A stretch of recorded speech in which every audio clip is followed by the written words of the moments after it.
Hey foodies, welcome to Cooking Shooking. In this video, we are going to make a recipe of masala dosa. You can see it looks very delicious. It's crispy yet fluffy.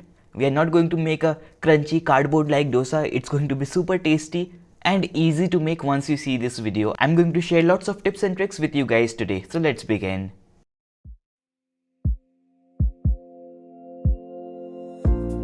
So first we are going to make the dosa batter, guys. This is just my recipe and my version. Everyone has their own version. Here I am taking 2 cups of rice. This is just regular rice, not any special or boiled rice. Basically this is Sona Masuri rice, 2 cups. Along with that I am taking 1/3 cup of chana dal. Along with the chana dal I am also adding half a cup of urad dal. If you don't have urad dal, you can also use half a cup of urad. For the fermentation, basically we are going to add 1 teaspoon of methi or fenugreek seeds. Mix all of this together. After that we are going to wash it with some water. Most of the times the rice and the dals have a coating of some kind of a powder, so we have to get rid of that. So we are going to mix it really well with some water. Get rid of that, wash it 2 or 3 more times or until the water is clear. After the water is clear, we are going to soak it for about 4 to 5 hours. Just add some fresh water right now, drinking water, and let it soak for about 5 hours. After 5 hours, what we are going to do is make a batter. So here I have a grinding jar. In this I am adding the dal and the rice. We are going to use this water, please don't throw it away. So for grinding the batter, I am taking the same water in which we soak the dals and the rice because that will aid in fermentation. So just take a little bit of that water and then grind this to a paste. Most of us don't have wet grinders, we have this blender jar at home. That is why I am using this. Even I don't have a wet grinder because the options are very limited. We don't make idlis every day, guys. So one con of this is that this will get hot, so you have to grind this in short bursts. We don't want the batter to get hot. As you can see, I have made a batter out of this. We want a slightly grainy batter for the dosas. Don't make it too fine, otherwise your dosas won't be very nice. So after the batter is ready, we are going to transfer it to a metal bowl. So this is the first batch, guys. I am going to grind the second batch right now.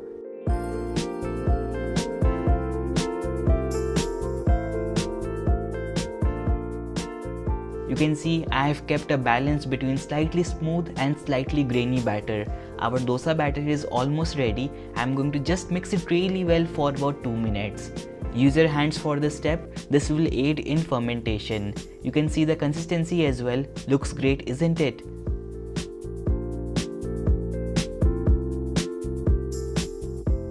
So our batter is looking much more fluffier and nicer. Now we are going to keep it for fermentation. Hyderabad is not very cold. You can use any blanket or any shawl.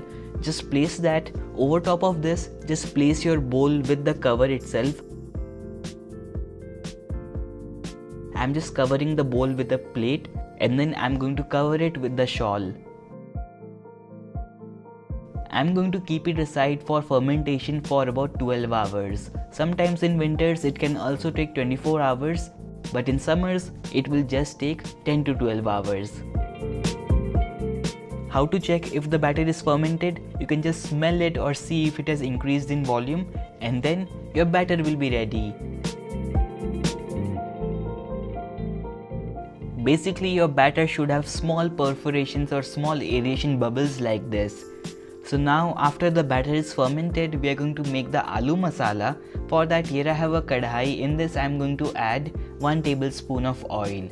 For a much more authentic flavor, you can use coconut oil or even ghee. We are going to make a tempering for the aloo masala, which is the key step of the recipe. So make sure the oil is very hot. Once it is hot, we are going to take 1 teaspoon of mustard seeds and then we are going to add it. Mustard seeds should splutter. If they don't splutter, then you have to start again. Once they begin spluttering and dancing, we are going to add the curry leaves. Along with the curry leaves, I am also going to add some ginger. Adding ginger is very important, guys. Along with that, I am also going to add 2 or 3 green chilies which are roughly chopped and 2 onions which are sliced. It can be rough guys, you don't have to chop it very fine. I'm also going to add a little bit of turmeric powder and then we are going to begin cooking it. We just have to cook it for about 1 or 2 minutes. You don't have to cook it too much. So as you can see, the onions are looking cooked and they are looking nice. Now we are going to add the potatoes to it. Here I am taking 5 boiled and peeled potatoes. I have just cut it into smaller size. You can also mash it and then use it. I'm also going to add about 1 teaspoon of red chili powder, salt as per taste, and about 1 good tablespoon of chopped coriander. This will bring a very nice fresh flavor. Now we are going to cook it really well. If the kadhai is moving, you can hold the kadhai with one hand and then keep mixing it with the other. So what is happening right now is that the aloo is sticking to my kadhai. This will happen with you as well. What we can do is you can add a little bit of water to it and then you can start mixing it really well. Basically we are deglazing the aloo. After that, what you can do is you can take a potato masher or any spoon and then mash the potatoes.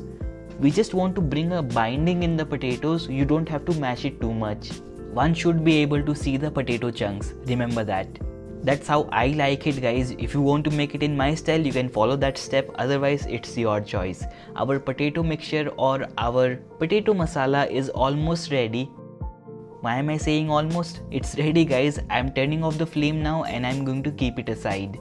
So we'll get back to the dosa batter. As you can see, it has fermented well for about 12 hours. I am removing the plate and you can even see the condensation in the plate. And you can see the batter right now. It is looking very fluffy and there are small bubbles as well. What we are going to do now is mix it really well. Be careful. We don't want to get rid of all that aeration. Looks amazing, isn't it? What we are going to add is salt as per taste. We didn't add salt before because sometimes, especially in winters, the salt can interfere with the fermentation process. Along with the salt, I'm also going to add a little bit of water and then we are going to give it a slight good mix. Don't be very harsh with it. So there you go guys, our batter for the dosa is ready. You can see the consistency, it is in flowing stage, not too thick, not very runny. The consistency is perfect. Now we are going to make the dosas. Making dosas is an art in itself. We are going to heat up a tawa. Here I am taking a non-stick tawa. We are going to heat it up in high flame. Once it is hot, we are going to check if it is hot or not. You can keep your hand above it, otherwise you can also sprinkle a little bit of water. If it starts bubbling, it's ready. It is not bubbling right now. So we are going to heat it for a few more seconds. After that, we are going to add 3 to 4 tablespoons of water.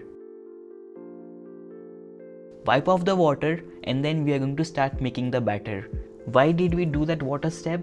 Because if the dosa tawa is too hot, then the batter will not stick to the tawa. If it does not stick to the tawa, then it will not be crispy. See, making dosas is super simple. As you can see how I am adding a ladle full of the batter. You can also add 2 ladles and then you can start spreading it around.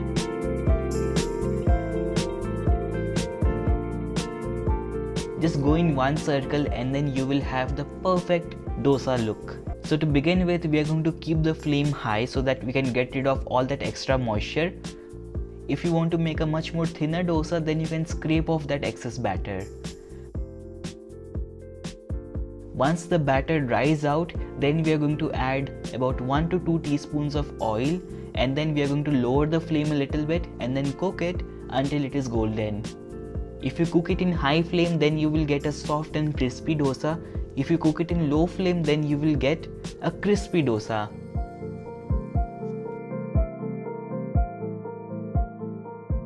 See, my flame is not very wide enough and my tawa is very wide, so what I am doing right now is I am cooking it in all sides. Once I see golden edges, that's when I will place the potato mixture. You can be as generous as you want to be right now and then you can fold the dosas or roll it as per your preference. By the way, if you want to see how to make Mysore masala dosa, then do let me know. Smearing a red chutney on top of a dosa like this does not make it a Mysore masala dosa, guys. I've been there, I've tasted the Mysore masala dosa. It's much more different. For now, you can see how it looks so amazing. It's ready to eat right now. I'm going to show you one more dosa.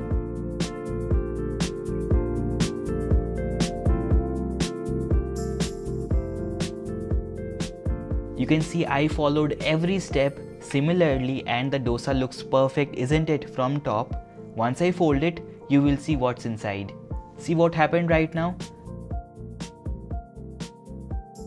The dosa does not have a good color and it is not crispy as well. Why is it? Because the batter did not stick to the tawa. So you have to ensure that the dosa tawa is cold before you pour the batter into it. So right now I'm going to make a nicer dosa. Every dosa is nice, just that we want it to be crispy. So lots of water, wipe it off and then add the batter and then cook it.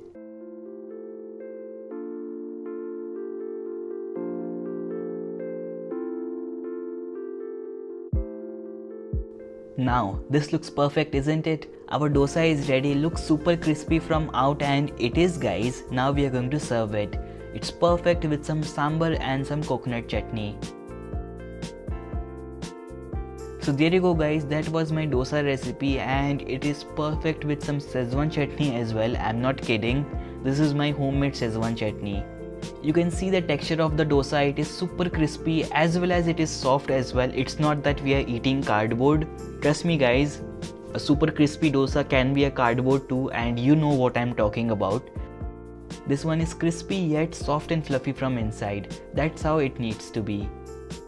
So that was my recipe for the masala dosa. Do try this recipe, guys. I'm sure you're going to like this one. If you didn't like it for any reason, feel free to click the dislike button. See you soon with one more delicious recipe. Until next time, do click the subscribe button so that you get notified about my upcoming videos. Bye for now. Take care. Happy cooking.